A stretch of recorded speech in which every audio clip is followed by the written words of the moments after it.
Bonjour à tous. Alors aujourd'hui, je vous propose une nouvelle vidéo. Alors j'ai pris un peu de temps pour faire des vidéos depuis la dernière. Alors toutes mes excuses pour ceux qui me suivent. Alors je vais vous montrer, c'est la saison du frelon. Ça a commencé depuis un bon mois maintenant.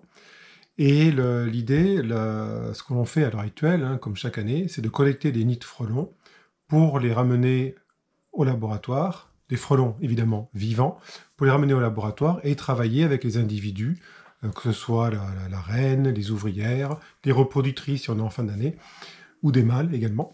Donc là on est sur la période, on a des petits nids, on est en juillet, donc on a une reine et quelques dizaines ou centaines d'ouvrières selon la taille des colonies. Alors aujourd'hui je vous montre un exemple de collecte, comment on procède. Alors évidemment, je vous déconseille fortement de le faire. Il faut un équipement de protection adapté, comme vous allez le voir. Et en plus, on a tout un process de sécurité qui permet quand même de travailler dans les meilleures conditions et en toute sécurité. Donc première chose que vous pouvez voir là, c'est un petit nid dans un abri, dans une cabane. Donc ça, c'est vraiment l'exemple typique des choses auxquelles il faut faire attention en juin, juillet. C'est les nids qui ont été construits dans des abris de jardin. Donc dès qu'on commence à vouloir travailler dans le jardin, on va dans l'abri récupérer du matériel et on peut être confronté à ce genre de colonie. Et ensuite, ce qu'il va falloir faire, c'est collecter le nid. Donc, voilà comment on procède. Bon là, c'est un nid qui était un peu difficile d'accès, parce qu'il y a quand même pas mal de choses en dessous qu'il aurait fallu dégager, mais ça aurait créé une zone de danger en faisant des vibrations. Donc le plus simple, vu la taille du nid, voilà comment on procède.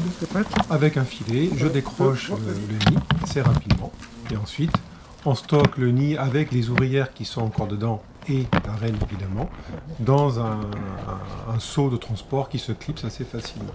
Ensuite, c'est là où on va passer un peu de temps, parce que il y a quelques ouvrières qui ont réussi à échapper à la collecte, donc il va falloir attraper au filet. Mais surtout, on a aussi toutes les ouvrières qui sont en activité de fourragement à l'extérieur du nid, donc qui sont allées chasser, y récupérer des proies pour venir nourrir les larves qui sont encore en développement dans le nid. Et on a aussi les ouvrières qui sont allées récupérer des matériaux de construction, donc c'est-à-dire de la fibre végétale, elles vont grignoter du bois, pour agrandir la structure du nid, pour que la colonie prenne de plus en plus de volume, en nombre d'individus, mais aussi volume du nid. Donc l'idée, c'est avec un filet, on récupère les frelons autant de temps qu'il faut, pour que quand on quitte le site, il n'y ait plus de frelons visibles, en tout cas sur le site.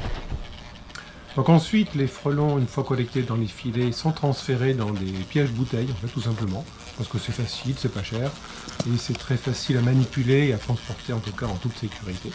Donc comme vous pouvez le voir, les frelons sont transférés dans les pièges bouteilles, et ensuite on peut ramener tout ça au laboratoire. Qu'est-ce qu'on va faire avec ces frelons? Alors il y a plusieurs expérimentations que l'on peut faire, ça dépend de la période de l'année, ça dépend également des années, donc des questions sur lesquelles on travaille au moment donné.